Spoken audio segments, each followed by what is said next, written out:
In the words of George Bush, arigato gozaimasu. Whether or not the Golden Globes were originally conceived back in 1944 as a way for like LA randos to trade trophies for access to celebrities, that's basically what it became. In 1968, NBC canceled their contract with the Globes after the Federal Communications Commission concluded that the awards show, quote, substantially misleads the public as to how the winners were chosen. And it's been said that they told actors that they wouldn't win if they didn't show up to the ceremonies. And no one is more surprised than me, okay? To be clear, I just find this shit funny. Like, I don't want people to think that I'm like scandalized and think it's a horrible breach of ethics. If like some random journalist from Turkey got a free watch from Sharon Stone, like good for him, man.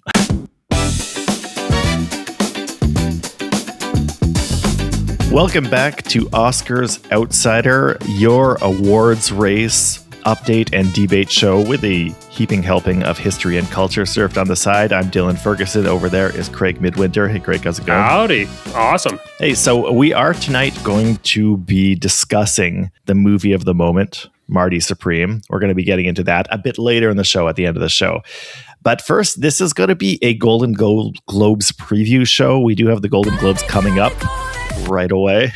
That's right. Golden like Globes coming up on Sunday. So the special feature tonight is I'm going to give you a deep dive history into the weird background of Hollywood's stupidest, fakest, and funnest awards show, the Golden Globes. It is such a silly history, and I can't wait to tell you about it. But before we get to that, let's just quickly run through a bit of the news because there has been some shakeups in the race since the last time we did a show a couple weeks ago. So we're recording this on Monday, January 5th.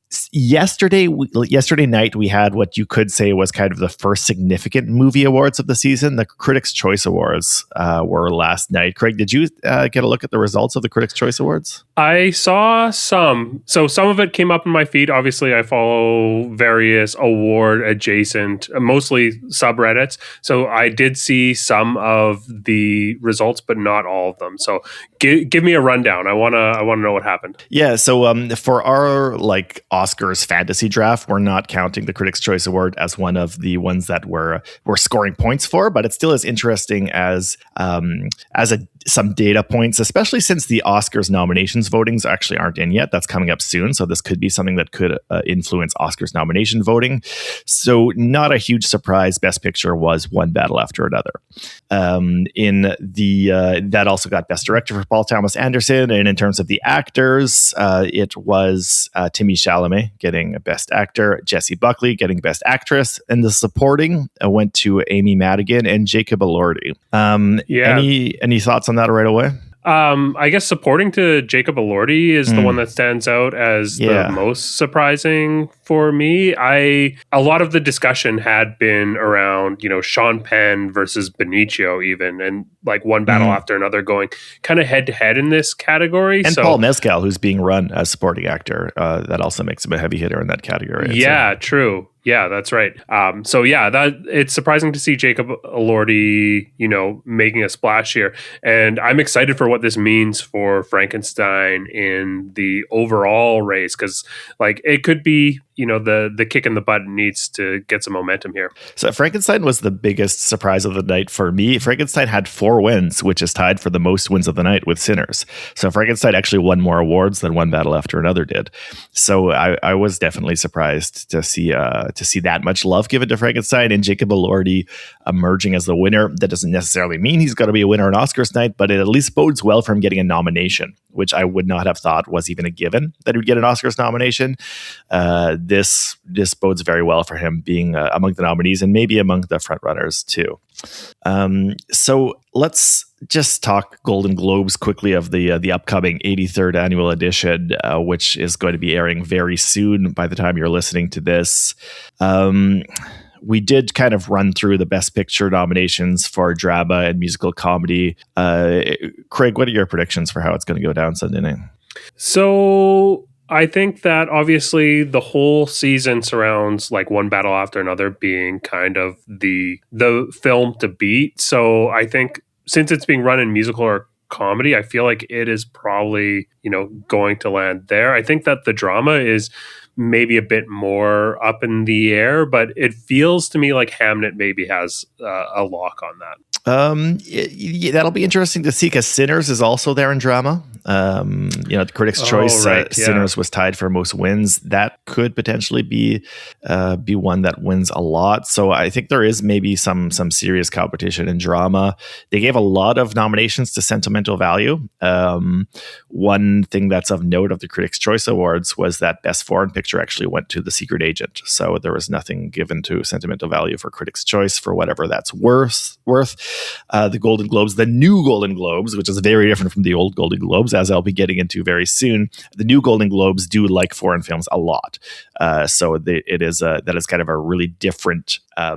A different playing field there, since it's kind of a foreign film heavy playing field. But at least based on the number of nominations, Sentimental Value seems to be the overseas movie that the Globes are liking the best. So your predictions for the two Best Picture categories, you're going with Hamnet and One Battle After Another? Yeah, sorry, I just pulled up the nominees here again just to kind of refresh my mind. It's confusing when it's split into two. So for the two Best Picture categories, I think like One Battle After Another in the musical or comedy is probably going to run away with it here, which I feel like there are stronger overall Best Picture Oscar movies within the musical or comedy grouping than there is in the motion picture drama. Maybe that's a little unfair because the strongest ones from my perspective in the drama category right now would be Hamnet, Sinners, like you said, and Sentimental Value. But we are seeing, this love for Frankenstein within the Critics' Choice, which who knows how that ends up playing. I'm holding out a lot of hope for The Secret Agent still to have a little bit of a rising arc here. So we'll see what happens there. But the fact that One Battle After Another is competing with, I think Marty Supreme is another one that is being seen as a potential, disruptor within the Oscar race.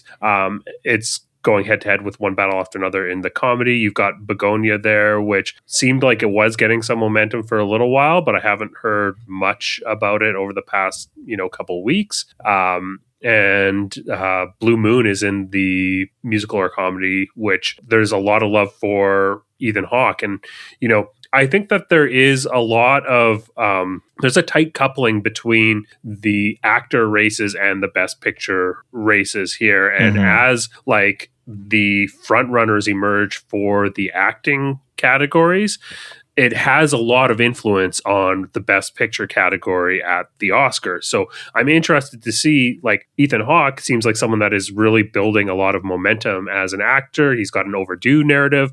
People seem to really like his performance in Blue Moon. Linklater's getting love at the Golden Globes in terms of the nominations. So I think that there's a lot kind of brewing under the Blue Moon, and that could have an impact in the overall Best Picture race just by virtue of Ethan Hawke potentially emerging as a spoiler candidate for what everyone thought was going to be a race between Leo and Timmy. Quick clarification: was brewing under the Blue Moon supposed to be a beer reference? I don't know what I was really going for there. That's just kind of how it ended up. Stick an orange slice on it. Ethan Hawke's winning. I definitely expect, as everybody does, One Battle After Another to get musical comedy, but I'm hoping that Marty Supreme does, because since they're going head to head again, I do not want this award season to turn into just a coronation. That's boring. Right. I don't want it to be another Oppenheimer. So it would be great if a wrench got thrown into the race and somebody could beat it head to head. But like you said, because of the split in the two categories, the Golden Globes are hard to parse, and also they don't really have a ton of predictability, honestly, and we're still kind of figuring out what relationship these new rebooted Globes are going to have to the Oscars, and so far they seem to be making pretty different choices. But I am looking at that drama category, which might be more competitive, because that might give us an idea of what is emerging as the one with upset potential that could unseat One Battle After Another, because it might be either Hamnet or either Sinners. I think one of those two is maybe the strongest one that could take down One Battle, and depending on which one gets the drama category, that might be an indicator of which way the currents are flowing. Yeah, I had forgotten that Sinners was in the was not in the musical or comedy category. I think the fact that it's in drama is really interesting. I think that I'm going to actually change my pick. I think that Sinners will probably play here for the drama category. It's also worth noting that there is like a kind of third best picture category within the Let's call it the Participation Trophy Award. Yeah, the cinematic and box office achievements, and of the best picture movies that are nominated within the two best picture categories at the Globes, Sinners is the only one that is also in the cinematic and box office achievements. Yeah. So I think that just speaks to more people seeing it, and I think that it could get just momentum on the fact that it has more eyes on it. It's more culturally significant. Okay. Could we see a Hamnet win then? Because voters are saying, oh, we'll give Sinners the box office and cinematic, whatever the hell it's called, achievement. And then we don't have to give it the best drama film as well because we're already giving it something. I don't know. So another kind of wrench in the plan is the fact that Wicked isn't in either of the best picture categories, but it is in the cinematic box office achievements. So I feel like Wicked, they might give their love to Wicked there and then give Sinners the drama. But honestly, I have no idea. Speaking of potential best picture contenders that have been relegated to that participation trophy category, there's also Avatar in there, which was nominated for best box office achievement, despite technically having a box office of $0 at the time they announced the nominations because it hadn't been released yet. But we all know this award is silly. But Wicked and Avatar are both kind of in that same boat where they got snubbed from the major categories. So either one could easily be the one that they just give that to as a little kind of brownie points pat on the back. We see you. I see you kind of thing. Yeah, you keep talking about Avatar as a potential best picture nominee at the Oscars, but I am slowly losing faith in the idea that that's a given. Yeah, we'll see. You might be right about that. One thing that I've been wondering about, and we haven't really seen this come to fruition yet, but I feel like one of the things that everybody's talking about the new Avatar movie is the Una Chaplin's performance as the new villain Varang. And I was kind of wondering if we might see the Avatar franchise's first acting nomination, if she could get a Best Supporting Actress nomination for that, kind of a late breaking thing. Obviously, that hasn't happened with the early awards, but the early awards, the nominations were out long before the movie came out. So now that the movie's actually out and a lot of people are talking about that performance, which is the best part of the movie, I wonder if she could sneak into a kind of a late rising Best Supporting Actress conversation. But I don't know. That just might be wishful thinking from somebody who is holding Avatar in his fantasy picks. Well, yeah, you say that everyone is talking about this, but it's only people that have seen this movie that have talked about this. And you're the only person that I know. Box office. That's a lot of people. That's a lot of people. Yeah, I guess that's a lot of people. Yeah. All right. So we're previewing the Golden Globes because the Golden Globes are coming up and they're awesome and they're funny. Craig, I would like to tell you a little bit about the history of the Golden Globes because I love this stuff. It's dumb. It's silly.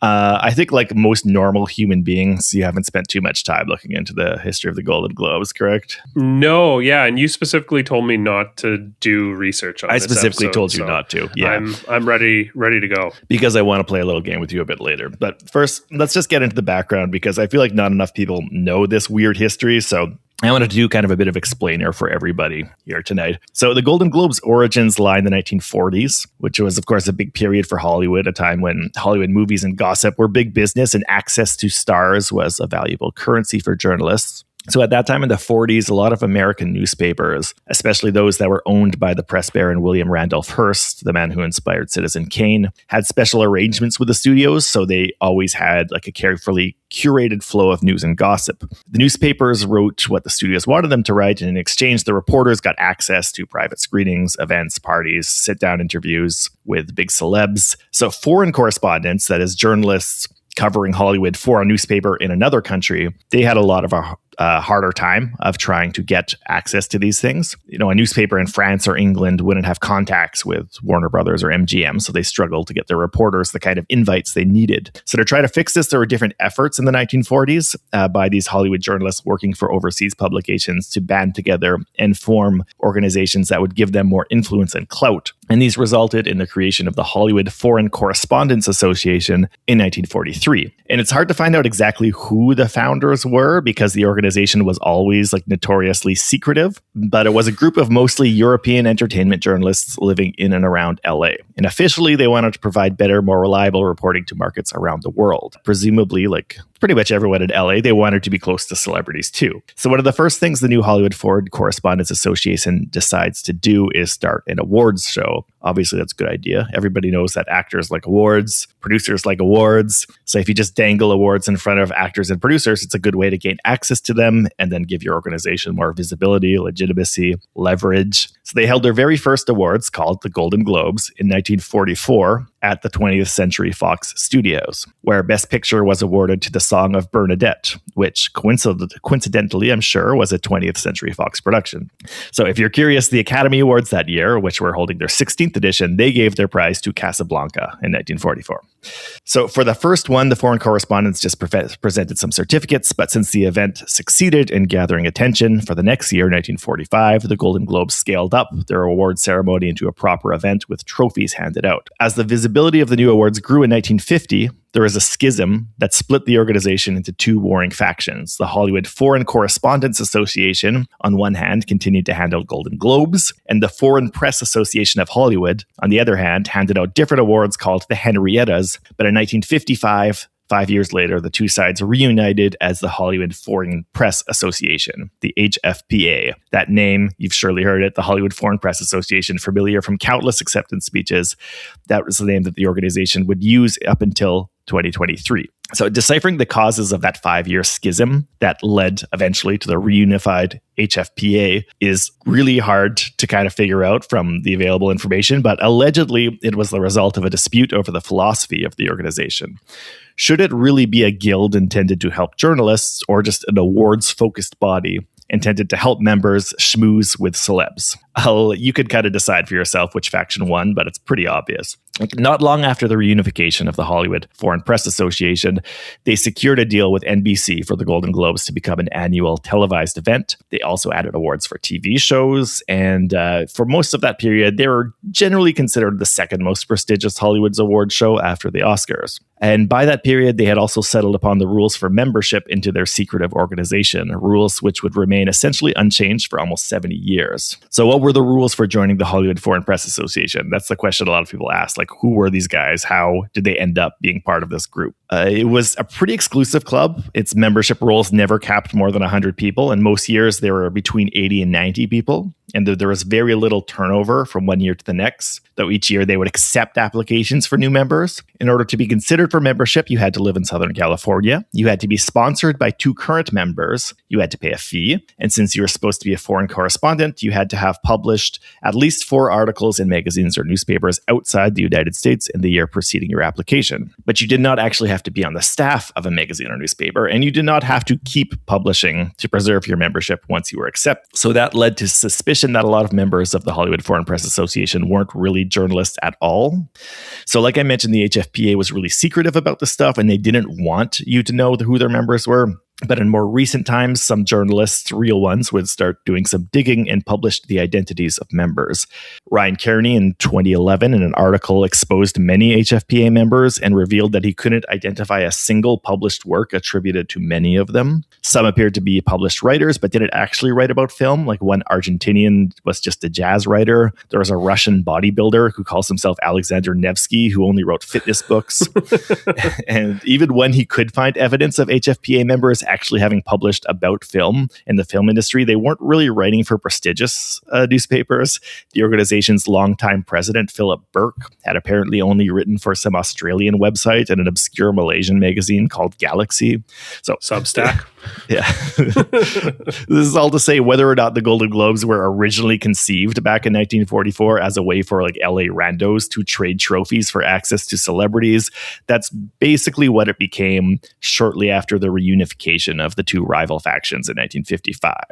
In 1958, HFPA President Henry Grease, a Latvian journalist, resigned in protest over the organization's direction. He told the press that, quote, certain awards are being given out more or less as favors. In 1968, NBC canceled their contract with the Globes after the Federal Communications Commission concluded that the awards show, quote, substantially misleads the public as to how the winners were chosen. NBC started airing the Globes again in 1973, but the question lingered. What specific dirt did the FCC dig up? We don't really know, but some defectors from the HFPA have made comments to the press that give us hints. They've said that the winners were often determined just like by general agreement, that there wasn't actually a blind vote like an election being held. And basically for at least some awards, they would just pick a winner however they wanted. And this has probably gone on for most of their existence. They were also allegedly open to changing their minds at the last minute.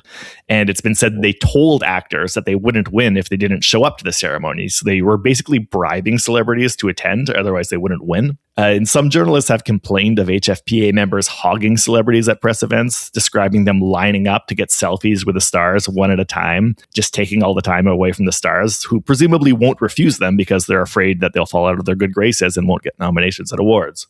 And there are lots of examples of celebrities in studios basically just bribing foreign press members for nominations or wins by throwing parties or sending gifts. And we'll get into some of the funnest ones in a minute. Of course, the bribery was generally denied by the organization, obviously. In 1969, shortly after the FCC complaint, the president of the HFBA at that time, Howard Luft, told Newsweek that they were not swayed by bribes. His quote was, "We are not influenced by a glass of champagne. Kirk Douglas threw a party last year, and what did he win? Nothing." Later that same year, the Golden Globes awarded a special Cecil B. DeMille Humanitarian Award to Kirk Douglas. Love it. Yeah, so Craig, I want to play a little game with you, like I mentioned, just to tell you about some of the funniest examples of what sure looks like bribery in Globes history. So the game is, I'm going to give you some kind of famously bad or disregarded movies or performances in bad or disregarded movies. And I want you to guess whether it was nominated for a Golden Raspberry for Worst of the Year or a Golden Globe. Okay. Let's start with Burlesque, the 2010 musical, a big flop starring Cher and Christina Aguilera. Do you remember that? I do not remember this movie, but yeah, I'm going to guess that this was a raspy. That's wrong. That was a Golden Globes. Okay. Despite getting almost universally bad reviews, Burlesque had a suspicious nomination for Best Musical or Comedy after Sony, the film's producers, flew out all the Hollywood foreign press members to an all-expenses-paid trip to Las Vegas to see a Cher concert. Oh my God. How many members are there? So most years there's between 80 and 90. Okay, that's a good amount of people to... That's a good amount of people to all bribe at one time, but also much fewer people than like the Oscars, which generally have a few thousand voting members, or most other awards bodies, which are numbered in the thousands. Okay, next up, Demi Moore for her performance in Striptease, 1996. Okay. Okay, what studio produced this? I don't know how that's going to help me, but I'm curious. I don't know, but if you give me a minute, Google does. Columbia. Okay, I think it got a Globe. No, that one's a Razzie. Oh, damn it. Okay. How about Alexander? Remember the 2004 Oliver Stone movie? That was a kind of a bomb. Yeah, I feel like this one got a Globe. No, that was a Razzie. Okay. That was nominated for Worst Picture, but it lost Worst Picture to Catwoman that year. Okay. The Tourist from 2010, the Johnny Depp and Angelina Jolie thriller. Yeah, that feels like it's a raspberry. I feel like that one is a raspberry just based on it feeling like it's really trashy, but that's why I feel like it won a Globe. That you got that one. That one was nominated for Best Musical and Comedy, despite having only a 20% score on Rotten Tomatoes, and despite not being either a musical or a comedy. After Angelina Jolie schmoozed with several members, apparently they found it a slot on musical comedy because they couldn't get into the drama category. And Jolie and Depp also got nominations for the movie that year.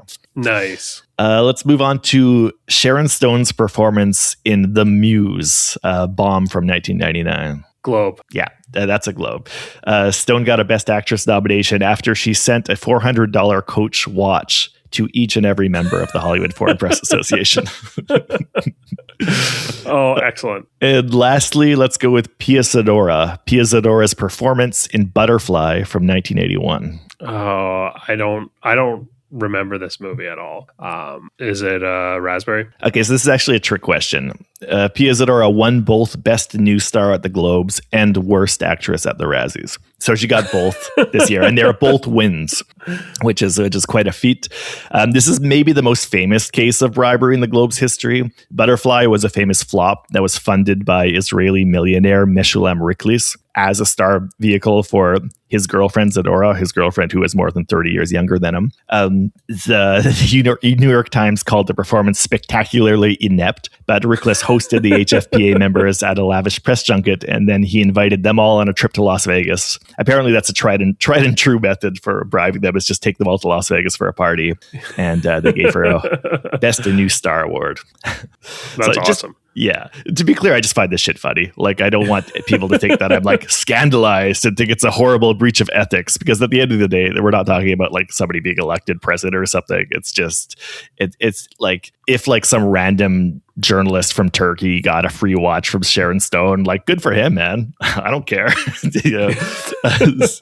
So the Globes were fun at that point also, because like nobody really took them that seriously. And also they were famous as the ceremony where stars would just get drunk too. Right. Unlike the Oscars where they're sitting in an auditorium all facing the stage, most of the time in the Globes, the actors would be seated around tables with free booze and would just kind of get shit-faced. So, the Globes in those days, just to be clear, I don't think they were like a scandalous abomination. They were fun as hell. I think that this also, like, it feels very human, right? Like, just having this body that is like open to like being bribed, and there's this like real, I know it represents the like foreign press, but there's something so LA about people like being scrappy and like doing whatever they can in order to like claw their way up and get ahead. So I really love that. Yeah, more power to them.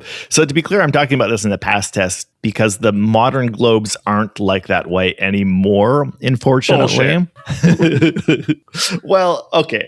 So let me break down the kind of downfall of the Hollywood Foreign Press Association, because technically that organization no longer exists. So what finally brought an end to this bizarre Hollywood cartel of a mafia of LA randos who amassed power by just renting a venue and commissioning statues wasn't really the racketeering. It was accusations of racism during the like Black Lives Matter and Oscars So White period. Oh, okay. First, the downfall arrived at the doors of Philip Burke, their longtime president, who I already mentioned. He was part of the group for 44 years and served multiple stints as president. Burke had sexually assaulted Brendan Fraser in 2003, which became widely publicized, of course, when Fraser kind of reemerged with The Whale. But it was actually published at the time, and the Golden Globes knew about this, and they excused Burke for it. What did bring down Burke was that in 2021, it was leaked that he had sent an email to multiple members calling Black Lives Matter a racist hate movement. The organization originally seemed to survive that just by firing Burke, but there were also outcries over their treatment of women directors and Asian filmmakers. But the real death blow came when in 2021, the Los Angeles Times published an article where they said that they had discovered that not a single one of the Hollywood Foreign Press Association's then 87 members was black. And in fact, they hadn't had a single black member since 2002. Whoa. Yeah. So there was a lot of outcry over that. NBC announced that they would not air the Globes that year. Corporate sponsors fled. The 2022 Globes essentially did go down, but it was like just a small private ceremony that wasn't televised or anything. It looked like the Globes were dead for a while. Like how private? Like whites only? The organization was sold off to new owners, and it was restructured, and then NBC agreed to restart airing the rebooted new Golden Globes in 2023. So this ceremony is going to be the fourth year of what you can call the new Globes. The revamped voting body is now made up of over 300 members instead of under 100. And about 60 of them are former members of the old disgraced HFPA. So there still are HFPA members in there, but they are now in a minority. These legacy members have also been whining to the press that they're no longer even being given tickets to the ceremony. So they do seem to be trying to sideline the legacy HFPA members. The identities of the new voters are now available on the official website with photographs of them, so you can easily verify their diverse backgrounds and skin tones. And if you look at the nominations from the past few years, they definitely do seem to be a little bit less completely in the bag for Hollywood fluff and more interested in things like foreign films. The HFPA no longer exists. For the past 3 years, the new voting body has been called the Golden Globes Foundation. Though as recently as last year's ceremony, some actors accepting the award have still relapsed into saying that classic Hollywood phrase, that beautiful phrase that will soon slip away into the dustbin of history, but which I would like to sincerely repeat right here. I would like to thank the Hollywood Foreign Press Association. Thanks for the memories. Beautiful. That brings a tear to my eye. It would have been really fun to do another quiz where you threw up a picture and the name of one of the voting members and having to decide whether or not they were a member of the old Hollywood Foreign Press Association. Yeah. So I'll be seated. I'll be seated on Sunday to watch the new Globes. The first couple like rebooted new Globes were really wonky with like bad production, but they seem to have kind of refound their standing. The last year's was like a fairly successful professional looking event, even if it wasn't like super memorable. We watched that one together, and I remember one of the things that I really liked was they had like an almost pop-up video style or like sports commentary where they were like showing where everyone was seated. Like it would pop up who's where, and like you could see who was sitting with who. And it was mostly like organized loosely by like who was associated with each film, but it was fun to see everyone pointed out at the conclave table just having a good time, which would have been the table to be at. I forgot about that. That's a great idea. I do hope they continue that, because like I said, part of the fun was that it felt like a bunch of Hollywood people like just getting drunk together and just like not taking it too seriously, having a good time. So I like that they lean into that and be like, you're invited to the party and you can like look in this wide shot like who's having a good time with who or whatever. They should do that more. They should have like a split screen where you could constantly see the people sitting at the table, even as like you're looking at the stage at the same time or something like that. That might work better on the website than it does on like the telecast. Like F1 has something similar to that. If you're watching like F1 online, you can like change your feed. It would be awesome to have like a feed from each table where you can get like commentary from, I don't know, Dwayne Johnson, like see what's going on there. Yeah. So one of the things that we didn't really talk about in terms of the upcoming Golden Globes were the acting races or any of the other races of note. Do you expect any surprises here, or do you have any picks for how this is going to shake out? I mean, in terms of picks, I'm not going to come up with anything spicy. I think that definitely Jessie Buckley is the front runner for a female actor. And so it like, again, for actor and actress, they split it into drama and musical comedy. For the best, like the supporting is in any. Right. So we do get Timmy and Leo going head to head, since again their films are both musical comedy according to the Globes. So their acting awards are also both musical comedy. That leaves us with a pretty interesting race for the drama actor, I think. We can see like who's got an inside track to getting one of those Oscar nominations. Joel Edgerton, Oscar Isaac, Dwayne Johnson, Walter Moura, Jeremy Allen White, Michael B. Jordan, who's only nominated once. They should have given him 2 nominations. That'd be funny. So I mean, for best actor in a drama, out of those ones, who do you think's got the inside track? Michael B. Jordan. I think, like, I don't know. I feel like the double role is going to really help him here, but it'd be interesting to see who could potentially pull an upset there. This is Michael B. Jordan's to lose, in my opinion, but I could see Joel Edgerton maybe being an upset, or Wagner Moura. I could see Wagner Moura. I could see Wagner Moura getting in there. I could see that happening. I think there's been a lot of buzz around his performance. The movie's been picking up a decent amount of nominations too.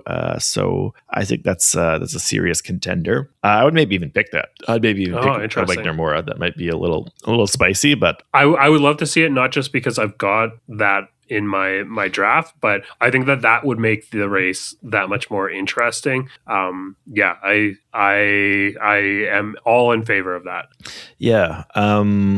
He could also get 2 nominations. He technically plays a double role as well. Oh, there we in go. The Secret I Agent. haven't seen that one yet, but I'm eager. Best Actress in a Musical Comedy is kind of interesting too, because I think the heavy hitters here are Chase Infinity for One Battle After Another. Interesting that they're running her as actress and not supporting, but presumably that's so that they can give Tiana Taylor a lane in supporting. But also Rose Byrne for If I Had Legs, I'd Kick You. Which was a movie that's all built on one performance, one like really impressive, unforgettable performance. So that does From feel Conan like O'Brien. that feels like the kind of movie that could like be a real contender for Best Actress, even though it's not getting anything else clearly. So I'll be really interested to see who comes out on top there. Or do you think one of the others in that field has a good shot too? Cynthia, Amanda Seyfried, Emma Stone, or Kate Hudson, who's also in there apparently. Yeah, so I think that this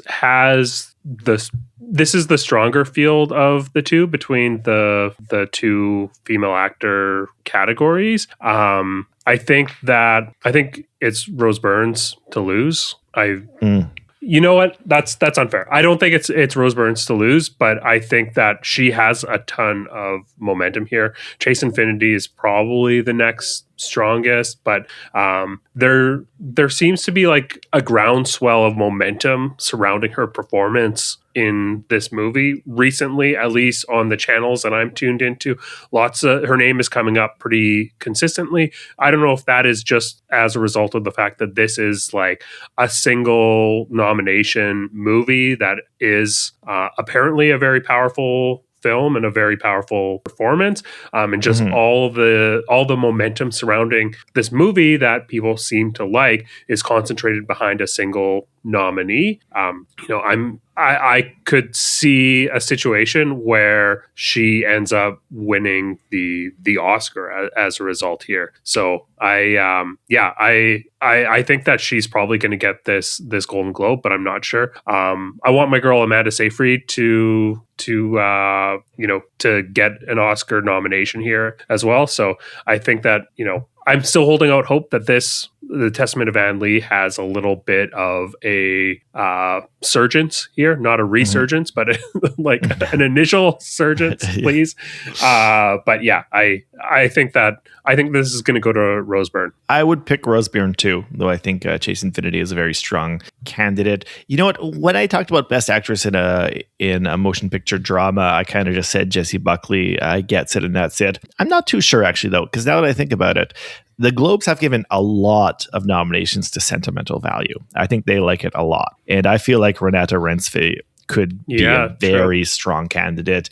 I think she's really liked in Hollywood. That's the sense whenever I see like Hollywood people talking about Renata Rensfe, it's always in like really glowing terms. That's somebody who I think is just probably like one well-seen American movie away from having like a Hollywood breakout, because I think Hollywood really loves her and would love to have her star in like a proper Hollywood film, since she acts perfectly in English as well as in Norwegian. So I still would pick Buckley, but I think Rensfe is a very strong candidate, and I wouldn't be amazed if she won. And I think it'd be a lot of fun if she won, because that would potentially help strengthen her position ahead of Oscar nominations. Yeah, I know you said that you really want the Best Picture race to be interesting, so it doesn't feel like a coronation. I feel like the Best Picture race is a bit more up in the air, and there's a lot of talk about Jessie Buckley doing the sweep here. Like that's going to be this season's precursor sweep. That I feel like is going to be boring. I mean, Jessie Buckley was great in Hamnet, but like it wasn't like a transcendent performance. I don't think that but she screamed so much. Yeah, I mean, like I liked her performance in Hamnet. I think it was maybe the best part of that movie that I thought was like okay. But yeah, I don't think it's worthy of the sweep. I really want to see someone emerge and really, emerge as a potential threat here to make this interesting. So kicking things off with like Rose Byrne getting the musical or comedy category and kind of positioning that battle going into the rest of the precursors where they're going to be going head to head would be really interesting, because I think that she's maybe got the best chance of upsetting Buckley. Yeah, I could see Renata getting the win here, just because the Globes are more foreign film friendly, and they seem to really like that film in particular, and that making everybody going like, "Oh no, Buckley isn't a runaway candidate," but then Buckley wins everything else anyways, because this is just like kind of she was uniquely positioned to lose this one to a candidate that the Globes voters particularly like a lot, which would be fun. But I definitely completely expect Buckley to win the Oscar, but think she's more vulnerable in this particular race. So what about the supporting roles? Do you think it's Tiana all the way in the supporting actress, or does Amy Madigan, who is seemingly that performance in Weapons is got a lot of momentum as well? Yeah, Amy Madigan just got the Critics' Choice, so she's a heavy hitter. I think supporting actress is very up in the air. Again, sentimental value is strongly liked apparently by the Globes based on the number of nominations. A lot of people also like Inga Ibsdottir Lilius's performance. Apologies to any Norwegians listening. I was going to mention her, but I was afraid of IIL, her name. as we call her on the streets. I could see her getting that too. That's another performance people talk about a lot from that movie, so I could see her getting that too. Supporting actor, I think that one I expect to see Bal Mezcal pull it through. But I don't know. That one's also got some interesting contenders. It could be another sentimental value one, Stellan Skarsgård. They could give 3 acting awards to sentimental value. That's probably not going to happen, but I can visualize it. I mean, we could see it go that way. Obviously, there's a lot of talk about Sean Penn and Benicio del Toro's performances. Yeah, that they might interfere with each other, though. Yeah, Jacob Elordi just got the Critics' Choice, so we could see something there. Adam Sandler, well liked in Hollywood and seen as a person who has not got a lot of awards love. Although, did he get the Globe for Uncut Gems? I think he got at least a nomination at the Globes, because he missed the nominations for the Oscars completely. But I think the Globes at least gave him a nom. Let's check that out. Yeah, he has been in the awards news a little bit, because there was also like the Palm Spring Movie Awards the other night, also last night I think, which are not like a kind of a big deal, but all the stars go out to those for some reason, maybe just a location thing. And Sandler gave like a 6-minute speech that was really popular, that played really well with the crowd there. Oh, maybe he didn't actually. No, he didn't get a Golden Globe nomination for Uncut Gems. So yeah, but that could be one that gains momentum based on, like we said, he's well liked. People would like to see that for him. Should we dive into Marty Supreme, or have you got more golden goodness here? No, that's good. Let's pick it back up when the winners are announced, and then we can do a recap show. Awesome. Yeah. So we saw Marty Supreme together, actually, just when it came out. A lot of people talking about that movie. It looks like it's doing pretty well at the box office. It was a big bet for A24 to give that a $70 million budget. I think their biggest budget yet, and it looks like it's paying off. It's doing well. Craig, what did you think about Uncut Gems? Or sorry, Uncut Gems. What did you think about Marty Supreme? It's funny that you say that, because easy to confuse them. Very similar movies. Very similar movies. I think that it was a fun movie to watch. Like it's stressful and it's very like tense, and I think Timmy gives a pretty good performance here. It's I don't know that it feels like a Best Picture worthy movie, though. I just like, it was a little underwhelming, and it doesn't hold up when I look back on it. Like, it was fun to watch, but like reflecting on it, there's just not much to say when it feels like this is the third time the Safdie brothers have made this movie. Yeah. I thought it was a lot of fun. I do like it. I do think it has enough stuff to reflect on. I like it as kind of a movie movie about contemporary like hustle and grind culture and kind of the stressful precarity of like gig economy capitalism and trying to always just make it through to get through one gig to a next. That kind of perspective filtered through the 1950s, kind of the origin point of dominant American capitalism, refiltered through the 1980s, since we have like this kind of 1980s inflected score, which it keeps kind of the 80s as a point of reference aesthetically, as well as the 1950s are. So I like this kind of like prism effect of like what capitalism has done to people, refracted through different time eras.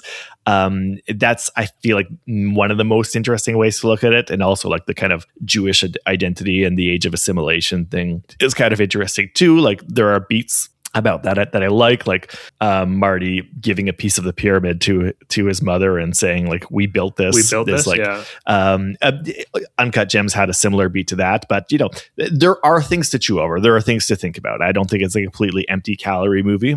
I do wish that the Safdies could go back to making things like Heaven Knows What that felt a little more reflective about the world. There's such a desperation in this movie, obviously desperation in the character to make it out of every scene, but it feels almost like a desperation to entertain on the part of the filmmakers. And I sometimes feel watching these last three Safdie movies, like, do they know that we're not going to turn it off if we're not entertained by zaniness every 5 seconds? Like, it does not have to be. They don't have to do that much. It doesn't have to be Looney Tunes. And it obviously keeps your eyes glued to the screen when every single scene is like high stress, high tension, has to make it out of the situation, has to acquire the object he needs to acquire.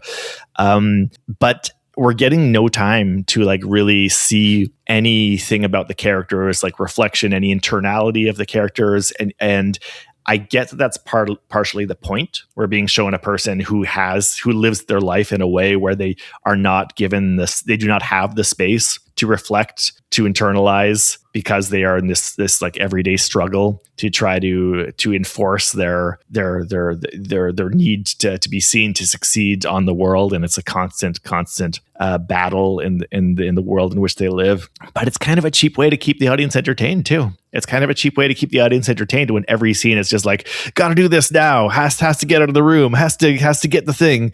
And every scene, it's like you can slow down a bit and let us explore these characters, but you don't. We have to assume things about the characters because we have no time to sit with them. And I don't.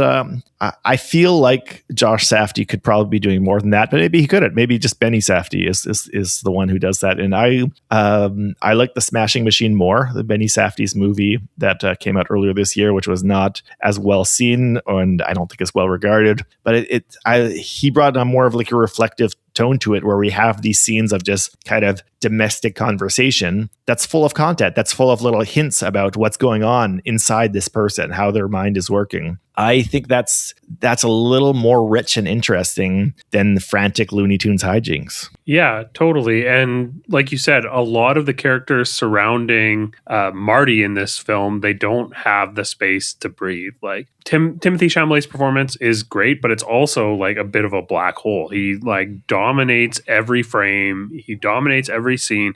And part of that is just because he's captivating. This is his movie. It's a vehicle for him. But also there are a lot of actors and characters here that I am wanting to see more of, and they feel empty as a result. Yeah. Still, there's a lot I love about the movie. I think the production design is phenomenal. I love the score by One O Tricks Point Never. It has that aesthetic that we've come to associate with latter-day Safdie brothers movies. Josh really kind of brought the crew with him. He's got Darius Kanji doing cinematography. He's got Ronnie Bronstein co-writing the script with him. Bronstein has worked on all the Safdie brothers scripts until this year. And it's a lot of movie. It feels zeitgeisty. You know, it's impossible to separate Timmy Chalamet, the person who's hustling so hard to sell this movie, from Marty Mauser, the character who's hustling so hard to sell himself in the movie. I don't think that's a bad thing. I think it's a good thing to have that kind of synergy that speaks to the kind of theme of like a sort of hustle and grind contemporary late capitalist culture that I think the movie is commenting on, despite being set in another era. So a lot of stuff there, a lot of good things, but if it slowed down a bit, what would it have to say? I don't know. Does it know? Does Josh Safdie know? I'm not sure. It's a good question. Yeah, I do expect it to be a player at the awards for sure. And I think I would be absolutely shocked if it wasn't a Best Picture nominee. But will it get anything other than likely Chalamet winning Best Actor? I don't know. Yeah. Original screenplay? Probably not. Not with like Sinners up there. And yeah. Yeah, I think it's a good question. I don't even know if Chalamet is a lock for Best Actor. I think that, performance-wise, like I said, it was a really great performance. I don't know that it was better than DiCaprio. I haven't seen The Secret Agent yet, but, Mora's performance there is getting a lot of buzz. And also, like, I know a lot of people aren't talking about Edgerton's performance in Train Dreams, but I really love that. Spoiler alert from when we go to talk about that. I know that was a movie that you didn't necessarily love. I did love that movie, and I thought that his performance was obviously the heart of it. So I think that this is a very competitive field for Best Actor. And so I don't think that Timothy is necessarily a lock to win this. That said, he does have some things that are kind of tangentially related to, like, factors that are tangentially related to a potential win. Like, I think the fact that he is pushing this so hard and he is embodying the character from the film that he's campaigning for within his campaign, I think that is the sort of thing that actors are going to really love. Like, it's very transparent that he is Marty on the campaign trail here, and I think that the Screen Actors Guild, which is the largest voting body for the Oscars, is going to love that. And I think that, that's something that could carry him through. He is, despite being really young, seen as someone who is overdue for an Oscar. So that, like, goes in his favor as well. It does feel like it's maybe his to lose, but, we see that happen in years where there are a bunch of great performances where we got a really dense field. So I'm interested to see what happens. Yeah, it feels like the narrative that it's his time is kind of insurmountable at this point. He's not like 41, which is the age that Leo was when the "it's his time" narrative finally gave him his first Oscar. But he's 30, so he's not a kid anymore, and he's been a fixture in these Best Picture races for a while.